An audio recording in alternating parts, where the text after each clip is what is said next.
नमस्कार, साधना न्यूज में आपका स्वागत है। मैं हूं अनूप सक्सेना। उत्तर प्रदेश में राजनीतिक दलों ने अपनी सियासी चाल को तेज कर दिया है। समाजवादी पार्टी की सुप्रीमो अखिलेश यादव ने योगी सरकार पर झूठ बोलने का आरोप लगाया है। उन्होंने साफ कहा कि भारतीय जनता पार्टी ने सूबे की जनता से 2017 में जो भी वादे किए थे वे झूठे साबित हुए। योगी सरकार में जहां आम जनता परेशान है तो वहीं अपराधी भी बेलगाम होते जा रहे हैं। अखिलेश यादव ने कहा कि भारतीय जनता पार्टी जो कहती है उसका उल्टा करती है। सरकार के सभी वादे सत्य की कसौटी पर झूठ ही निकले हैं। इन आरोपों के बीच भारतीय जनता पार्टी ने अपनी तैयारियों को और मजबूत बनाने के लिए केंद्रीय मंत्री धर्मेंद्र प्रधान को उत्तर प्रदेश चुनाव की कमान सौंप दी है। उधर कांग्रेस भी अपने उम्मीदवारों की पहली सूची लगभग जारी करने की तैयारी में है, यानी कि उत्तर प्रदेश का चुनावी घमासान तेज होने लगा है। भारतीय जनता पार्टी अखिलेश यादव के आरोपों पर खास ध्यान नहीं देना चाहती। उनके नेताओं का कहना है कि सूबे की जनता समझ चुकी है कि उत्तर प्रदेश का विकास सिर्फ भारतीय जनता पार्टी सरकार के रहते ही संभव है। जनता जानती है कि कौन झूठ बोलता है और कौन वादा खिलाफी करता है। 2017 में उत्तर प्रदेश की जनता ने इसकी हकीकत बता दी थी और अब 2022 में उसे दोहराकर झूठे वादे करने वालों को जनता गुमराह करने वालों को करारा सबक सिखाएगी। आज हम इसी पर चर्चा करने वाले हैं। हमारे साथ तीन विशेष मेहमान हैं। हमारे साथ हैं आगरा से वरिष्ठ पत्रकार और राजनीतिक विश्लेषक अधर शर्मा जी। अधर जी, आपका स्वागत है। हमारे साथ भारतीय जनता पार्टी की वरिष्ठ नेत्री डॉक्टर ज्योति वर्मा जी हमारे साथ है। डॉक्टर ज्योति वर्मा जी, आपका स्वागत है। और पूर्व विधायक मुकेश शर्मा जी बुलंदशहर से हमारे साथ हैं। मुकेश जी, आपका भी बहुत बहुत स्वागत है। सबसे पहले मैं भारतीय जनता पार्टी के प्रतिनिधि के पास जाऊंगा। डॉक्टर ज्योति वर्मा जी, सपा प्रमुख कह रहे हैं कि आपकी सरकार है वो झूठे वादे करती है, झूठ बोलती है, जो उन्होंने कहा वो काम नहीं कर रही हैं। क्या कहेंगे आप? देखिए, उनके कहने से क्या होता है, सच को किसी के कहने का नहीं बल्कि जनता के फैसले का इंतजार जी। योगी जी की सरकार ने जो भी संकल्प लिए उन्हें पूरा। सदैव असत्य बोलने वाले, असत्य का साथ देने वाले आज सत्य की बात कर रहे हैं, ये बड़े आश्चर्य की बात जी। माफियाओं को संरक्षण देने वाले अगर उत्तर प्रदेश में इस तरह की बात करते हैं, आज उत्तर प्रदेश में अपराधी अपराध करने से पहले कांपता है जी। देखिए, इनका जो भी आरोप है झूठ बोलने का, मैं तो ये नहीं कह सकती ये ना लगाएं, लेकिन इनकी मर्जी है ये लगाएं, लेकिन इसका जवाब इन्हें जनता देगी उत्तर प्रदेश जी जी, जो भी ये आरोप लगा रहे। चलिए, पूर्व विधायक जी मुकेश शर्मा साहब, जो डॉक्टर ज्योति वर्मा जी कह रहे हैं कि झूठ तो आप बोलते रहे और जनता समझ रही है और इसीलिए उन्होंने 2017 में आपको बाहर का रास्ता दिखा दिया। क्या करेंगे आप सर? भाई साहब, 2017 तक माननीय अखिलेश यादव जी ने जो काम किए थे प्रदेश जब मुख्यमंत्री थे, उन्हीं कामों को आज ये दोहरा रहे हैं। ये तो झूठ की दीवारें हैं, पूरे प्रदेश जानता है इस बात को। 5 साल में इन्होंने हिंदू मुस्लिम के अलावा कोई काम और नफरत की राजनीति पैदा की है। और समाजवादी हमेशा विकास के मुद्दे पर, किसानों के मुद्दे पर बात की और किसानों के लिए हमेशा काम किया है जी।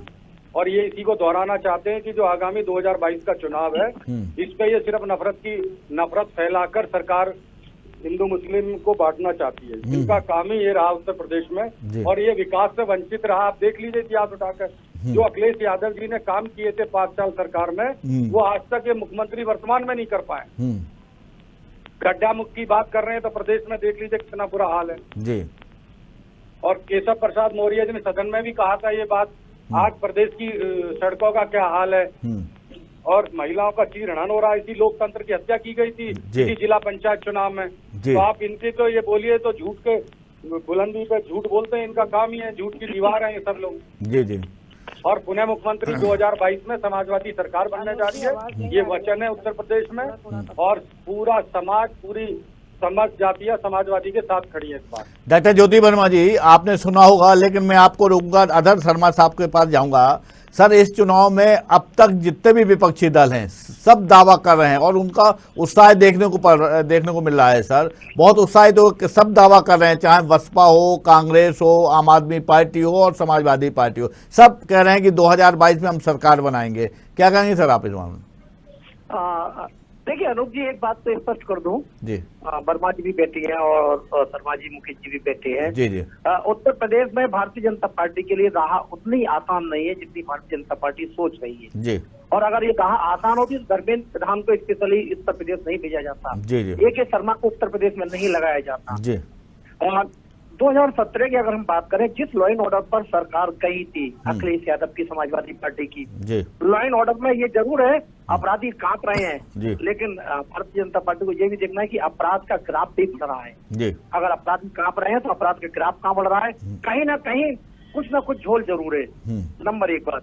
नंबर 2 मैं आपको बता दूं, मैं कल ही एक खबर पर मैंने अपडेट किया था, हालात का लॉ एंड ऑर्डर के इतने खराब है कि हरदोई की एक महिला गुप्ता को लाइव होकर के मुख्यमंत्री को लाइव करके सुसाइड करना पड़ा और उसको ये कहना पड़ा कि पुलिस उसकी सुन नहीं रही है। उसके बाद रेप का अटेम्प्ट टू रेप हुआ, अटेम्प्ट टू मर्डर का प्रयास किया और वो महिला के खून से लदे कपड़े अपने दिखा रही है फेसबुक पर। और उसका एक बहुत बड़ी चीज रही, जब वो महिला मर गई गुप्ता, उसके बाद उसके पति मनोज ने एक फेसबुक पर फिर ट्वीट किया, उसके बाद SP को सूद आई, उसके बाद सरकार उसके बारे में सोच रही है। तो लॉ एंड ऑर्डर पे जो पब्लिक है, पब्लिक आज भी समझिए कि लॉ एंड ऑर्डर का तथ्य है, जो हालात 2017 से पहले के थे सुधरे नहीं है, बिगड़े जरूर है। तो कहीं ना कहीं एंटी गवर्नमेंट जो वोट है वो बहुत तेजी से सक्रिय हो रहा है, लेकिन विपक्ष के पास मौके हैं, वो उन्हें भुना नहीं पा रहे हैं। मैं आपको बताऊं, 2 दिन के अंदर एक बहुत बड़ा फेरबदल हुआ है अमित जी। उत्तर प्रदेश के अंदर अखिलेश यादव ने एक स्पष्ट बयान दिया और उन्होंने चाचा शिवपाल से समझौता कर लिया है और अगर शिवपाल और अखिलेश एक हो रहे हैं तो ये भारतीय जनता पार्टी के लिए एक बड़ी मुश्किल खड़ी हो सकती है। जी जी।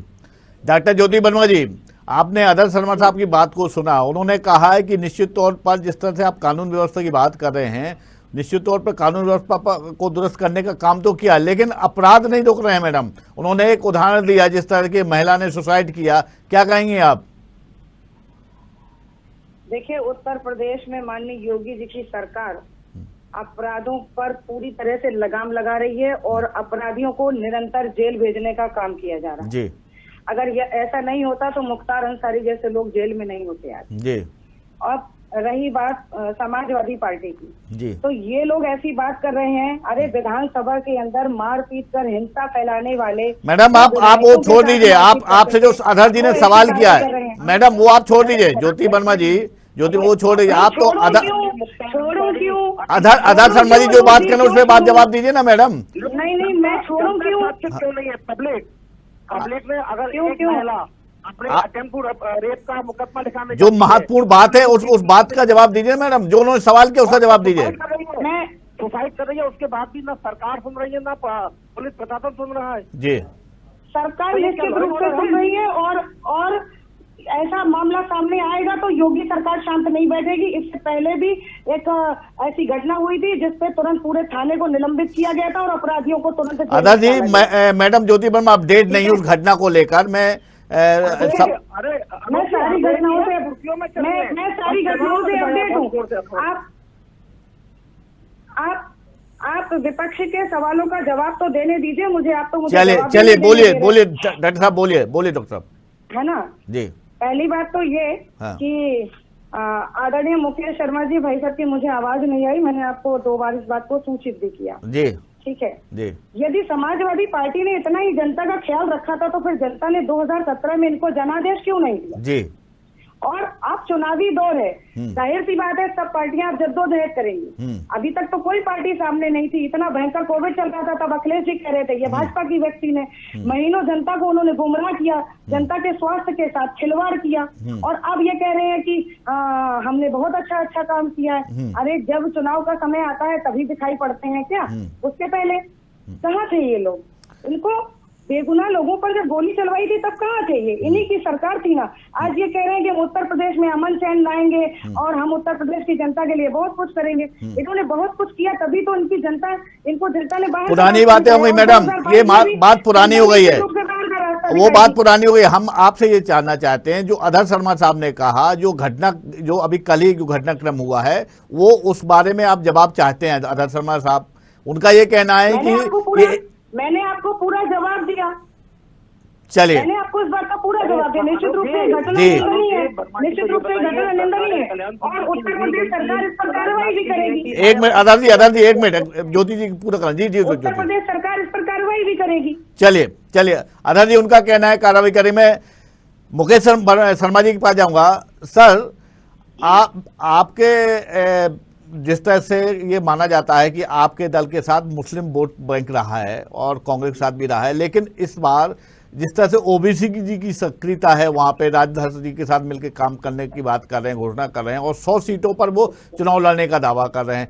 ऐसे में ये जो वोट बैंक जब कल तक जो आपके साथ था, ये अगर चला जाएगा तो आपको नहीं लगता इस चुनाव में काफी चुनौती होगी आपके लिए? ये इस बार समाजवादी के साथ जाएगा जी, और राष्ट्रीय अध्यक्ष जी ने पूरे दल, जो छोटे छोटे दल है, उनसे पूरी वार्ता उनकी चल रही है जी, और सबको साथ लेके रहेंगे और पूरा सरकार बनाएंगे 2022 में। और ये भाजपा के लोग सुन लें कि 2022 में अखिलेश यादव की पूर्ण बहुमत। ओवैसी जी का कहना है, शर्मा साहब ओवैसी जी का कहना है कि आप मुस्लिमों को वोट बैंक समझ कर उनका इस्तेमाल करना चाहते हैं। कोई इस्तेमाल नहीं है, तो हमारी पार्टी का पुराना वोट बैंक रहा समाजवादी। जी, भाजपा तो नफरत की राजनीति करती है, हिंदू मुस्लिम के नाम पर वोट बांटने का काम करती है। जी 5 साल में इन्होंने कटोरा दे दिया। आप देखिए कि उत्तर हमारे किसानों के 5 साल हो गए, किसानों का इन्होंने, आप बेसिक मुद्दे पे आइए, किसानों का इन्होंने 1 रुपया नहीं बढ़ाया। बताइए कौन सा काम किया? हमारी पिछली सरकार ने लैपटॉप वितरण किया, समाजवादी पेंशन। मुकेश जी आपकी आवाज थोड़ा कट रही है, ज्योति जी सुन नहीं पा रही हैं। जी, मैं ये आपको बता रहा हूँ, जो हमारी पिछली सरकार की 5 साल की योजनाएं थी, उन्हीं को ये चला रहे हैं। पूर्वांचल एक्सप्रेस बनाया और ये लखनऊ एक्सप्रेस वे बनाया, उन्हीं की योजना। लखनऊ का मेट्रो, ये जो वो मेट्रो चलाई है, वो अखिलेश यादव जी ने चलाई थी सरकार में। इन्होंने काम क्या किया है? हिंदू मुस्लिमों के नाम पे काम। बताइए आप आपको मेरी आवाज अगर ये सुन रही है तो सुन लीजिए कि लोकतंत्र में सबका अधिकार का जो जिला पंचायत का चुनाव हुआ, प्रमुखी का हुआ, प्रधानी का चुनाव हुआ, इन्होंने लोकतंत्र की हत्या की गई। लोगों के, हमारी पार्टी के बैलेट पेपर फाड़े गए। सरकार बनेगी 2022 में। चलिए डॉक्टर ज्योति वर्मा जी, आप जल्दी से जवाब दीजिए, फिर मैं अधर जी के पास जाऊंगा। अनुज जी, मैं सुन नहीं पाई उनको, आप मुझे बताइए। तो उनका ये कहना है कि भारतीय जनता पार्टी ने जो वादे किए थे, जो बात कर रहे हैं, वो पूरे नहीं किए। अब किसानों के मुद्दे की बात कही उन्होंने, किसान परेशान है, अगर किसान की समस्याओं का हल किया होता तो आज उनको आंदोलन नहीं करना पड़ता। आम आदमी परेशान है, बेरोजगार परेशान है, कानून व्यवस्था दुरुस्त नहीं है, ये सारी चीज कह रही है। और उनका ये दावा है कि 2022 में समाजवादी पार्टी पूर्ण बहुमत के साथ सरकार बनाने वाली है। क्या करेंगे आप? देखिए, भारतीय जनता पार्टी ने पारदर्शी प्रक्रिया से युवाओं को सरकारी नौकरियां दी हैं। 4,03,793 नौकरियां दी हैं, जिसमें पुलिस विभाग, बेसिक शिक्षा विभाग, यूपी लोक सेवा विभाग, राष्ट्रीय स्वास्थ्य मिशन, उत्तर प्रदेश अधीनस्थ सेवा चयन बोर्ड, माध्यमिक सेवा, चिकित्सा, स्वास्थ्य और उच्च शिक्षा, यहाँ तक की। और उसके बाद इनकी सरकार में 2 लाख नौकरियां दी गई थी और ये कह रहे हैं अरे बात विकास की करें ना। हमारी सरकार ने निष्पक्ष प्रक्रिया से सबको उपलब्ध कराई गई नौकरियां। रही बात किसानों की लागत का 50% अदा उन्हें रिटर्न मिलेगा। 5 करोड़ गन्ना किसानों को लाभ भी मिलेगा इसका। 2020-21 में गन्ना किसानों को 2,000 गन्ने के लिए 91,000 करोड़ का भुगतान किया जाएगा। मैं बता रहा हूँ, मतलब आप विकास की बात करिए ना, गन्ना किसानों के हितों की रक्षा कर रही है। आप तक का जो चीनी का सीजन है 2021-22 का, उसके लिए गन्ने की अब तक की सबसे अधिक उचित और लाभकारी जो मूल्य FRP जिसे कहते हैं, उसको मंजूरी दी गई है। और लाभकारी मूल्य जो है FRP 290 रुपए प्रति क्विंटल कर दिया गया है। क्या बात कर रहे हैं ये कि गन्ना किसान नाराज हैं और आधा शर्मा साहब, मैं ओबीसी जी की बात को आगे बढ़ाना चाहता हूँ। जिस तरह से मुकेश शर्मा जी सवाल किया, मैंने वही सवाल आपसे है। जिस तरह से ओबीसी जी सक्रिय हैं और वो वोट बैंक ओबीसी वाले पे मैं असदुद्दीन ओवैसी की बात कर रहे हैं क्या? हाँ जी असद जी, आप ये देखिए वेस्ट बंगाल में ये भाजपा का एजेंट है पूरा। ठीक है शर्मा साहब, मैं आधार शर्मा साहब के पास जा रहा हूँ। मुकेश जी आप एक मिनट समय, मैं वरिष्ठ पत्रकार साहब के पास जा रहा हूँ। सर आधार जी, मेरा सवाल है कि मुस्लिम जो वोट बैंक है कांग्रेस और सपा के ओर रहता रहा है, लेकिन इस बार ओवैसी जी ने जिस तरह से उत्तर प्रदेश में रैलियां की हैं, दौरे किए हैं और अब दावा किया कि 100 से ज्यादा सीटों पर वो चुनाव लड़ने वाले हैं, तो क्या माना जाए सर, क्या अगर वो कैंडिडेट उतारते तो इसका नुकसान किसको होने वाला है सर? ऐसे में अनुज जी मैं बताऊं कि उत्तर प्रदेश की राजनीति बिल्कुल अलग प्रकार की है। जी, और यहाँ वर्तमान हालातों को अगर हम देख लेंगे तो मुस्लिम बैंक वोट सिर्फ उधर ही जाएगा जो भाजपा को पद आएगा। ये मेरा एनालिसिस हो सकता है इससे कुछ अलग भी हो, लेकिन आमतौर पर मुसलमानों की जो धारणा है, मुस्लिम समुदाय की जो धारणा है, वो सिर्फ धारणा ये है कि जो भी बीजेपी को हरा रहा है वो बैंक वोट उधर ट्रांसफर हो जाएगा। नंबर 1। नंबर 2 मैं शर्मा जी से ही पूछ रहा हूँ, ज्योति जी से पूछ रहा हूँ, उत्तर प्रदेश के अंदर वर्तमान में 8 करोड़ 85 लाख लोगों को रोजगार की जरूरत है, युवाओं को जो ग्रेजुएट हो चुके हैं, उनके लिए क्या कोई ब्लू प्रिंट है, अब तक कोई प्लान है? क्या उत्तर प्रदेश के औद्योगिक विकास के लिए कोई ब्लू प्रिंट है, कोई प्लान है? ये सिर्फ राजनीतिकल जातिगत क्षेत्रवाद और राज्य मतलब जो भी दूषित राजनीति की बात करना चाहते हैं। हम तो उत्तर प्रदेश के लोग ये पूछना चाहते हैं, मैं उत्तर प्रदेश के करोड़ों लोगों की तरफ से ये पूछना। चलिए ज्योति वर्मा जी, आप सरकार में आपने जो आदर्श शर्मा जी ने कहा, कोई ब्लू प्रिंट है आपके पास? देखिए, अब तक का मैं आपको बता सकती हूँ कि हमारी सरकार रोजगार के बारे में कितनी सतर्क रही है। जी। यूपी में बेरोजगारी की दर 6.9% दर्ज की गई जी, जो मार्च 2017 के मुकाबले लगभग 3 गुना कम है। हाँ। अब मैं आपको बताती हूँ, मिशन रोजगार अभियान के आंकड़ों के अनुसार 4,57,628 बेरोजगार युवाओं को स्वतः रोजगार देने के लिए मदद की गई। अब बात करते हैं आंकड़ों की। रोजगार करने के जितने भी इच्छुक 59,728 युवा, उनको कौशल प्रशिक्षण देने के लिए चयनित किया। मिशन रोजगार के तहत की अब तक तकनीकी और निजी क्षेत्र में 17,57,489 युवाओं को रोजगार मुहैया कराया गया। इस प्रकार से भारतीय जनता पार्टी की सरकार निश्चित रूप से अब तक 24,30,793 श्रमिकों बेरोजगार अभ्यर्थियों को रोजगार और स्वरोजगार उपलब्ध कराया। इंडस्ट्रीज के बारे में बोला है उन्होंने, उद्योग विकास के लिए क्या क्या क्या करने वाले हैं आप? अनुज जी के आंकड़ों में तो उत्तर प्रदेश में पूरा देश फंस गया है, आंकड़ों पे नहीं। अगर आंकड़े आपके ये हैं तो लोग बेरोजगार, तो फिर किस पर बात करेंगे? सर आंकड़ों पर ही बात करेंगे भाई साहब, आंकड़ों पर ही तो बात करेंगे भाई साहब। मुंह से जवानी जमा खर्च कैसे करेंगे भाई साहब? आंकड़ों पर ही तो बात होगी। ज्योति जी, अगर थानेदार सुन रहा है और तो आदमी एसएसपी के यहाँ नहीं जाएगा, अगर रोजगार मिल रहा है तो वो आपके यहाँ धरना प्रदर्शन करने नहीं जाएगा। चलिए भाई साहब, ठीक है मुकेश शर्मा साहब, आदर्श शर्मा जी ने जो कहा वो आपने सुना या नहीं? मैं दोहरा देता हूं। आदर्श शर्मा जी का ये कहना है कि आप दावा तो कर रहे हैं कि हम 2022 में हमारी सरकार आएगी, लेकिन रोजगार के दिशा में, बेरोजगारों को रोजगार देने की दिशा में क्या काम करने वाले हैं, उद्योगों को बढ़ावा देने के लिए क्या काम करने वाले हैं, किसानों को लाभ मिले इसलिए क्या आपका कोई ब्लूप्रिंट तैयार किया है जिसके आधार पर आप जनता से वोट मांगने जाएंगे? हेलो जी मुकेश शर्मा साहब। सर हमारा जो मैनिफेस्टो है जी, उसमें ये दिया, हम लोगों ने ये तय कर रहे हैं, हमारी पार्टी करेगी जी, 12 लाख युवाओं को हम रोजगार देंगे जी, 300 यूनिट बिजली फ्री करेंगे जी, और किसानों के जितनी भी समस्या होगी उसे मैनिफेस्टो में राष्ट्रीय अध्यक्ष जी ने कहा है कि जारी करेंगे। जी जी, समय इंतजार करिए, 12 लाख से क्या होगा, बीजेपी के बैठे हैं, सरकार बनेगी। आधार जी कुछ कह रहे हैं, मुकेश जी आधार जी कुछ कह रहे हैं, आप बताइए। आधार जी बताइए एक बार। मुकेश जी, उत्तर प्रदेश के अंदर 8 करोड़ 85 लाख युवा बेरोजगार हैं, जिन्हें रोजगार चाहिए। 12 लाख इतना परसेंटेज पॉइंट समथिंग आ रहा है। हेलो जी सर, हमारा ये पहली कैबिनेट में होगा, उसके बाद फिर हमारी एक वो होगी, पहली कैबिनेट में जो हमारा मैनिफेस्टो है राष्ट्र हमारी समाजवादी का, उसमें हम लोग ये पास करेंगे। पहले 12 लाख युवाओं को, बेरोजगारों को रोजगार, 12 लाख तो अभी 60 लाख होंगे, अभी 8 करोड़ तो फिर भी रह जाएंगे। अगर आप हर वो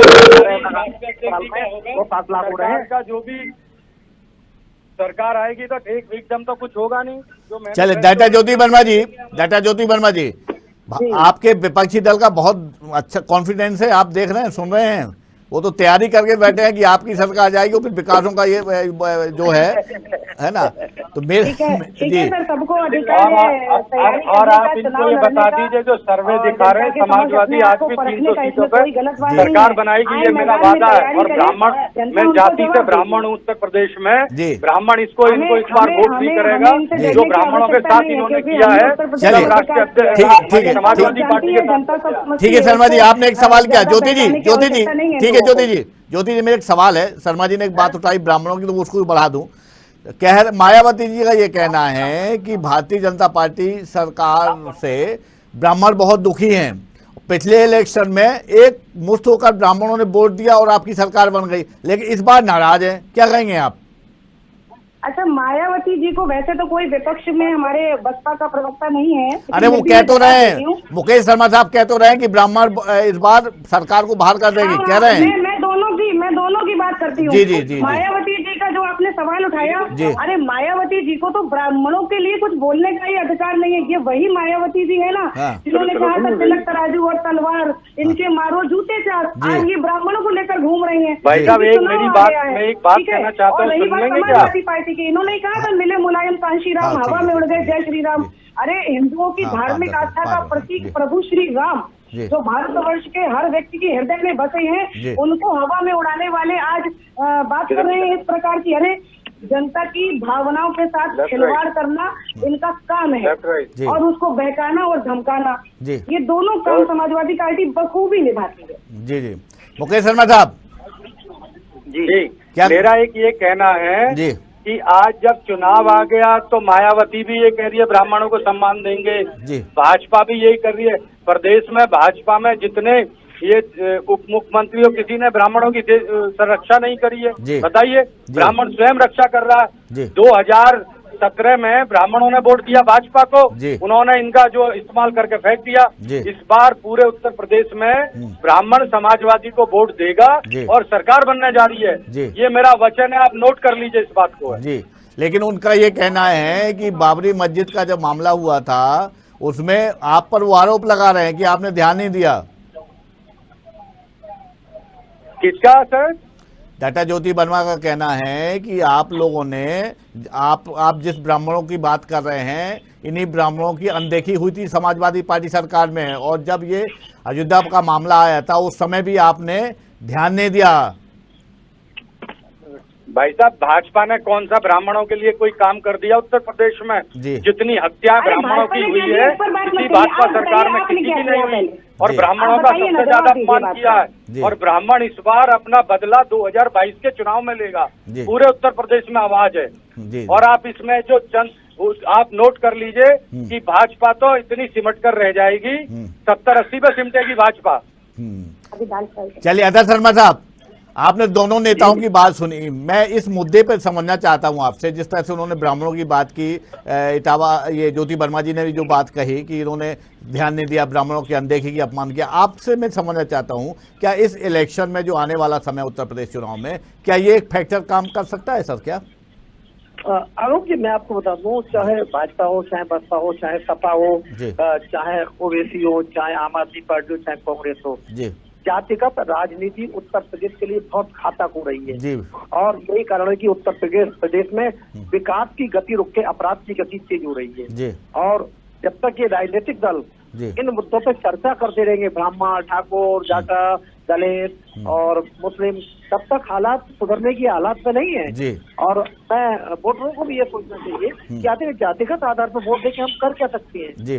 आगे कल चलिए, आज हम ब्राह्मणों की बात कर लेते हैं, कल ठाकुरों की बात शुरू हो जाएगी, परसों दलितों की शुरू हो जाएगी, फिर मुसलमानों की शुरू हो जाएगी, फिर वैश्यों की शुरू हो जाएगी। तो आखिर किन किन जात लगाते, किन किन धर्म को हम समेटते रहेंगे और किन के बलबूते पैसा की भी हम चलते रहेंगे? अरे भाई, आप लोग वो ब्लूप्रिंट दीजिए कि युवा आपको वोट दिए, वो ब्लूप्रिंट दीजिए कि वृद्ध आपको वोट दे, वो ब्लूप्रिंट दीजिए कि महिला आपको वोट दे। आप ऐसी पॉलिसियां क्यों नहीं बनाना चाहते हैं? आप ब्राह्मणों को क्यों चाहती हैं? आप बनियों को क्यों चाहती हैं? आप दलितों को क्यों चाहती हैं? आप मुसलमानों को क्यों चाहते हैं? आखिर ये जातिगत राजनीति क्यों नहीं बंद करना चाहते हैं आप? चलिए मुकेश शर्मा साहब, मुकेश जी, अधर जी ने जो कहा, आपको जातिगत बात करने की आवश्यकता क्यों पड़ी? अगर आपने मेरी बात आप सुनिए जी, भाजपा के साथ इस बार एक ब्राह्मण नहीं जाएगा। और आप ब्राह्मणों की बात सर, आप जातिगत बात क्यों कर रहे हैं? वही तो अधर जी कह रहे हैं, ये घातक है सर। जाति बात तो सुनिए पहले जी। आपके पूरे उत्तर प्रदेश में पूरा सर समाज समाजवादी के साथ रहेगा, सरकार बनेगी। इन्होंने 5 साल में लोगों महंगाई इतनी कर दी है, किसानों की इतनी परेशानी इन्होंने देखी। हटमर्दी की सरकार है, उसको कानून को वापसी ने राकेश टिकैती ने देखा कि मुजफ्फरनगर में कितनी बड़ी रैली करिएगा जी और सरकार बनाने जा रहे हैं। इनकी सरकार चलिए डाटा ज्योति वर्मा आपने 5 साल सरकार चलाई, लगभग 5 साल सरकार चल रही है आपकी। आप कह रहे हैं कि हमने बहुत विकास के काम किए, तो फिर इस तरह के सम्मेलनों की आवश्यकता क्यों है? क्यों प्रबुद्धमत के सम्मेलन हो रहे हैं, क्यों जातिगत सम्मेलन हो रहे हैं, क्यों ओबीसी को साधने की बात हो रही है, क्यों दूसरे दलों से अपने आप लेने की बात हो रही है? अरे ये नए नए काम तो विपक्षी पार्टियां कर रही हैं। ये सारे ये सम्मेलन तो हमारी पार्टी सदैव से हमारे बूथ स्तर तक गठन रहता है। हम सबका साथ, सबका विकास और सबके विश्वास की बात करते हैं। इसलिए हम सभी धर्म, सभी जाति के लोगों को लेकर एक साथ चलते हैं। हम कोई भेदभाव की नीति नहीं अपनाते। हम जो भी करते हैं वो सबके लिए करते हैं। मैं सहमत हूँ आदर्श शर्मा जी की इस बात से कि उन्होंने कहा कि जातिगत राजनीति बंद होनी चाहिए। बिल्कुल बंद होनी चाहिए। परिवारवाद, जातिवाद और ये तुष्टिकरण की राजनीति कतई नहीं होनी चाहिए। इसीलिए तो हम सबका साथ, सबका विकास और सबका विश्वास को लेकर काम करते हैं और सदैव सत्य के साथ कार्य करते हैं। और ये भी समझ लीजिए आप अनुज जी कि सत्य सदैव अकेले ही खड़ा रहता है। झूठ के साथ लंबी फौज होती है और अंततः आपको परिणाम पता ही है क्या होता है। तो वही परिणाम आगे आने वाला है। 2022 में हम विजयी होने वाले हैं। जनता हमको जनादेश देने वाली है। चलिए मुकेश शर्मा साहब, आपसे अंतिम सवाल है मेरा। मुकेश शर्मा साहब, आपसे अंतिम सवाल है। सर, कांग्रेस ने कुछ प्रत्याशियों की घोषणा कर दी है, बसपा ने भी अनौपचारिक रूप से अपने लोगों को बोल दिया कि आपको कहां चुनाव लड़ना है, लेकिन समाजवादी पार्टी अभी गठबंधन में उलझी हुई है। अभी ना उनके चाचा जी ये देखिए, हमारे राष्ट्रीय अध्यक्ष जी ने सब लोगों से बात होगी, सही टाइम पे इनकी घोषणा कर दी जाएगी जी। और ये मान के चलिए, समाजवादी का हर कार्यकर्ता पूरी ईमानदारी निष्ठा से काम कर रहा है। और जो हमारे राष्ट्रीय अध्यक्ष जी पिछले 5 साल मुख्यमंत्री रहे, उनके कामों की चर्चा कर उनके आधार पर हम वोट मांग रहे हैं, गांव-गांव, देहात। चलिए ज्योति जी, आपके पास अंतिम सवाल करूंगा आपसे। आने वाले चुनाव में आप किस दल को चुनौती मान रही हैं? डाटा ज्योति वर्मा। देखिए, ये उत्तर प्रदेश का चुनाव बहुत महत्वपूर्ण है। सभी दल अपनी अपनी तैयारी में है और वो अपने नए नए एजेंडे तलाश रहे हैं। लेकिन हमें कुछ भी तलाशने की आवश्यकता नहीं है, क्योंकि हमने पूरे 4.5 वर्ष से अब ज्यादा हो रहे हैं और हमने लगातार विकास की गति में काम किया है और उत्तर प्रदेश को आगे ले जाने का कार्य किया है। थोड़ा सा सरकार का हमारे ये दुर्भाग्य रहा कि कोरोना जैसी भयंकर महामारी इस बीच में आई, लेकिन हमने उसमें भी सफलता हासिल की। और पूरे विश्व में जहां छोटे छोटे से देशों की आबादी थी, वहां इतनी भयंकर मौतें हुई, उस हिसाब से हमारे भारत में हमने सफलता पाई और हमने बेहतर कोरोना प्रबंधन भी किया। और आगे हम अपने इन्हीं सब विकास के मुद्दों को लेकर आगे जाएंगे, जनता के बीच में जाएंगे। और जनता को ये सब पता भी है। जनता स्वयं जो है योगी जी और मोदी जी को चाहती है, और वो चाहती है कि उत्तर प्रदेश का विकास हो। वो नहीं चाहती है एक परिवार के लोग, आधार शर्मा साहब, एक जाति के लोग राजनीति करें। जी आधार शर्मा साहब, दिल्ली में कई जब विपक्षी दलों की बैठक हुई तो ये उत्तर प्रदेश के संदर्भ में ये कहा कि सबको साथ में लड़कर चुनाव, अगर भाजपा को हराना तो सभी को साथ में लड़ना चाहिए। लेकिन अखिलेश यादव जी इससे दूर हैं, अब तक कोई बात ही नहीं कर रहे हैं। आदर्श जी कह रहे हैं, अखिलेश यादव जी कह रहे हैं, आदर्श जी, कि हम तो केवल छोटे दलों से समझौता कर रहे हैं, बड़े दलों से कोई बात ही नहीं है। जबकि दिल्ली में जो बात हो रही थी विपक्षी दलों की, उनका ये कहना है कि सबको साथ में लड़ना चाहिए। एक सवाल मेरा। दूसरा सर ये है मेरा कि जिस तरह से प्रबुद्ध वर्गों का सम्मेलन हो रहा है और ब्राह्मणों को मनाने की कोशिशें कर रही हैं, तो क्या लगता है इस बार ब्राह्मणों का वोटों का क्या ध्रुवीकरण होगा क्या सर? बहुत संक्षेप में जल्दी से जानकारी दे दी सर। अनुप जी, आप बता दूं कि सबको साथ लेने का नारा तो ठीक है, लेकिन उत्तर प्रदेश में जो अब तक बड़े दलों से पैक्ट हुए हैं वो निराशाजनक हुए हैं। इसलिए अखिलेश यादव का ये सोच सही है कि छोटे दलों से कुछ उनको लाभ मिल सकता है, बड़े दलों के साथ मिलकर लाभ नहीं मिल सकता है। चूंकि शिवपाल जी तो उनकी बात लगभग पूरी हो गई है और मेरे संज्ञान में है, जयंत चौधरी, आरएलडी और आप से भी उनकी पैक्ट हुई है, लेकिन वो पैक्ट अलग तरीके के होंगे, इंटरनल नहीं होंगे, बाहरी होंगे। तो ये चुनाव में पैक्ट होंगे लेकिन बाहरी होंगे और छोटे दलों से होंगे और उनके लाभ भी मिलेंगे। उत्तर प्रदेश के अंदर जो सम्मेलन की व्यवस्था चल रही है, ब्राह्मण को आने के लिए सभी दल इस समय उत्सुक हैं और उन्हें ब्राह्मणों को पटाना चाहती हैं और उन्हें लुभाना चाहती हैं। तो उसका कारण है कि ब्राह्मण वोट के साथ एक बहुत बड़ा बैंक हो जाता है जो सभी धर्मों का होता है और जातियों का होता है। लेकिन ब्राह्मण इस बात बहुत सोच समझ के वोट करने को तैयार है। और ब्राह्मण ही नहीं, मुझे लग रहा है कि कई बड़ी सवर्ण जातियां वोट करने के लिए बहुत सोचेंगी और उसके बाद वोट करेंगी। और इसके परिणाम जो भी आएंगे चौंकाने वाले आएंगे। बिल्कुल, निश्चित तौर पर आदर्श जी परिणाम चौंकाने वाले आएंगे। ये समय बस इतनी ही इजाजत देता है आदर्श जी, हम फिर कभी इस मुद्दे पर चर्चा करेंगे। लेकिन चुनाव करीब आते ही जिस तरह से राजनीतिक दलों के दावे और वादे हो रहे हैं, जिस तरह गति आ गई है उसमें, लेकिन जो वादे कर रहे हैं, लेकिन चुनाव बनने के बाद अक्सर ऐसा होता है कि जब सरकार बन जाती है चुनाव के बाद ये दावे और वादे भूल जाते हैं।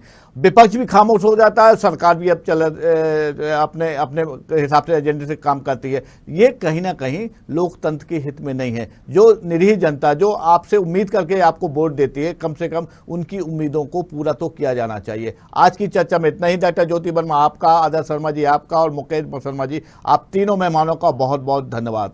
हम एक नए एजेंडे के साथ उत्तर प्रदेश के सियासी एजेंडे में कल आपके साथ फिर से रूबरू होंगे। तब तक के लिए नमस्कार। देखते रहिए साधना न्यूज।